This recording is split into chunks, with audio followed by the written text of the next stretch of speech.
మెల్లగా తెల్లారిందో ఎలా వెలుతురే తెచ్చేసిందో ఇలా పోసి నవ్వులతో మెరిసే పసిపాపల్లా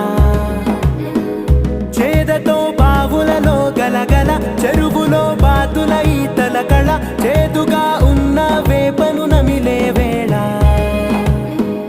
చుట్ట పొగ మంచుల్లో చుట్టాల పిలుపుల్లో మాటలే కలిపేస్తూ మనసారా మమతల్ని పండించి అందించు